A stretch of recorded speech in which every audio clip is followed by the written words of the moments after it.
वो एंटीजन का रिएक्शन होता है। Our topic is the vaccine. दो तरह के एंटीजन एंटीबॉडी एंटीजन रिएक्शन होते हैं विद द इम्यून सिस्टम। पहला इंटरेक्शन होता है एंटीजन का direct with the immune system that leads to the production of the antibodies. पहले एंटीबॉडीज मौजूद नहीं होती, जैसे ही एंटीजन ने इम्यून सिस्टम के ऊपर अटैक किया तो एंटीबॉडीज को बनाना शुरू कर दिया, जनरेट करना शुरू किया। अब जैसे ही एंटीबॉडीज बनती हैं, दूसरा रिएक्शन करता है एंटीजन उन एंटीबॉडीज के ऊपर। ठीक है, इसे हम कहते हैं एंटीजन एंटीबॉडी इंटरेक्शन या सेकेंडरी इंटरेक्शन। पहला प्राइमरी होता है जो कि फर्स्ट रिस्पॉन्स होता है। ठीक है, एंटीजन एंटीबॉडी का फर्स्ट रिस्पॉन्स होता है, that was the primary response.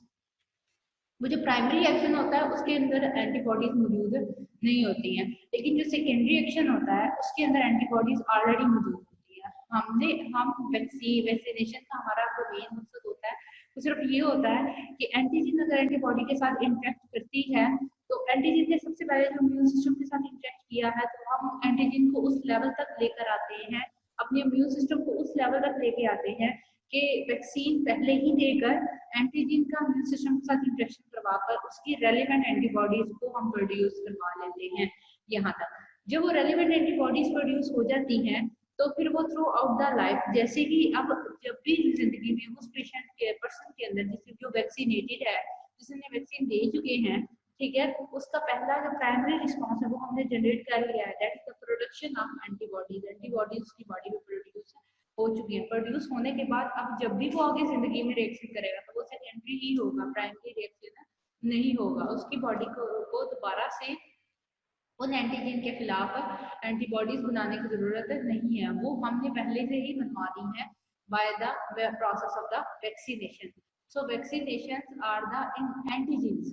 ठीक है, वैक्सीनेशन आर द एंटीजेंस या पैथोजेंस। ठीक है, सो वो कहता है कि vaccine is the suspension of the living.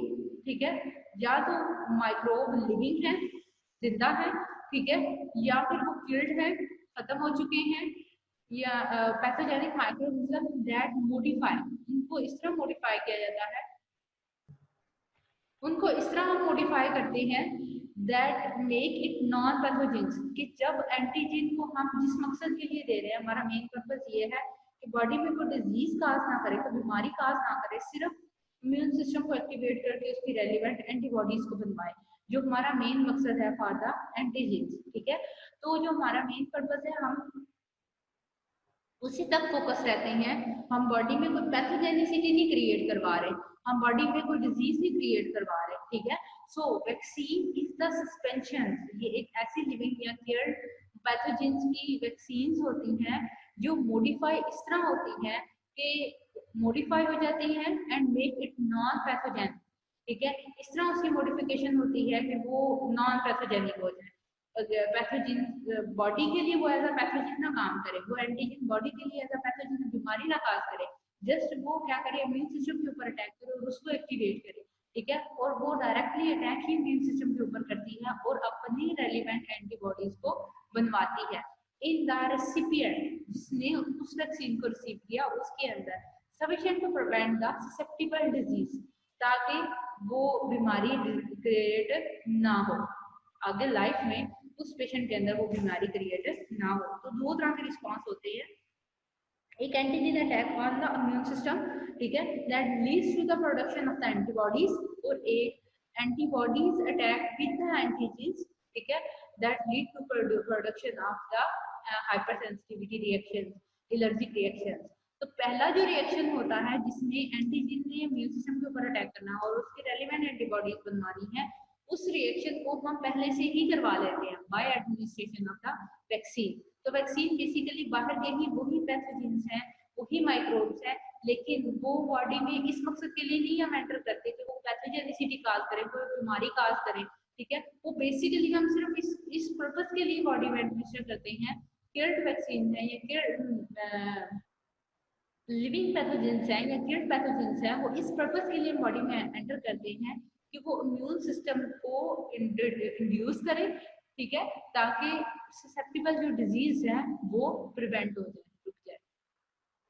कहता है vaccine is a preparation which is used to improve the immunity.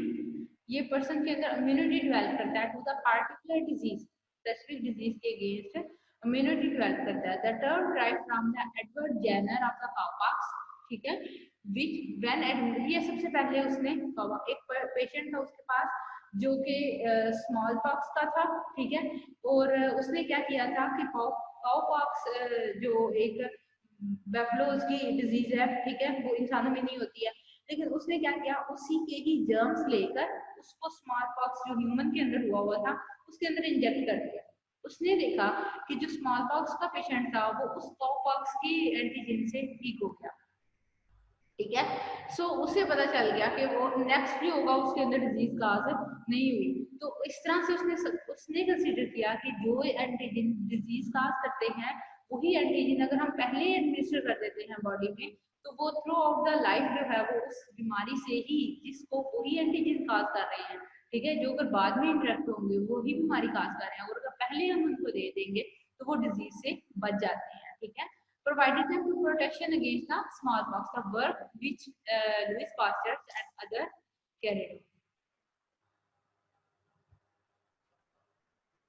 Vaccines are based upon the concept of violation, organization, ठीक है, in the China in which the person is deliberately infected with the weak form of the smallpox. एक person था जो affected हुआ था smallpox से, ठीक है। जेनर ने क्या किया, इस चीज को रियलाइज किया और फिर milk made who had contact with the cowpox did not get the smallpox, उसने उस पेशेंट को काउपॉक्स की बैक्टीरिया से इंटरेक्ट करवाया तो उसने वो पेशेंट फिर did not get the smallpox, उसमें स्मॉल पॉक्स की डिजीज आगे प्रोसीड नहीं हुई। The process of distribution and administration of the vaccine is called as vaccination. ये डेफिनेशन इंपॉर्टेंट है जिसमें वैक्सीन को हम एडमिनिस्टर करते हैं और वैक्सीन को डिस्ट्रीब्यूट करते हैं, तो इसे हम कहते हैं वैक्सीनेशन। कहता है since the vaccination was much safer smallpox inoculation fell into the disuse and was eventually banned in the England in 1848। ये थोड़ी सी उसने हिस्ट्री बताई है कि इंग्लैंड में ये 1848 में बैन हो गई थी एंड सो ऑन। नेक्स्ट जो इसमें इंपॉर्टेंट चीजें हैं वो मैंने हाईलाइट कर दी हैं, यही चीजें आप लोगों ने इसमें से याद करनी है।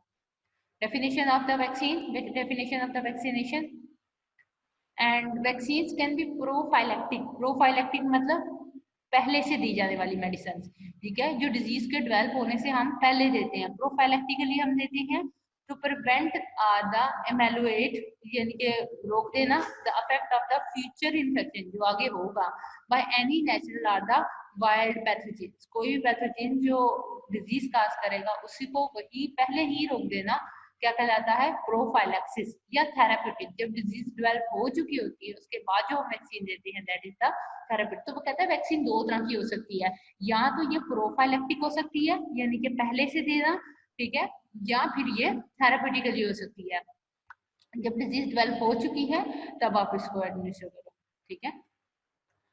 फिर आ जाता है, कहता है कि vaccine may be the dead और the inactive organism are purified product drive from them. या तो ये डेड ऑर्गेनिज्म है, ठीक है, vaccine basically these are the antigens, these are the microbes, ठीक है, तो या तो ये डेड माइक्रोब्स है या ये इनएक्टिव माइक्रोब्स है, ठीक है, ये प्योरिफाइड है, ठीक है, they are derived from them, purified product which are derived from them, ठीक है। इसमें से ये करना है, ये एक और डेफिनेशन आ जाती है इसी की। वैक्सीन बेसिकली होती क्या है। नेक्स्ट है जी डेवलपिंग द इम्यूनिटी। यहाँ पे जो चीजें मैंने बार बार बता रही हूँ, जो चीजें हाईलाइट की हैं आपने वही चीजें याद करनी है, ठीक है। Developing the immunity, the immune system recognise vaccine agent as a foreign.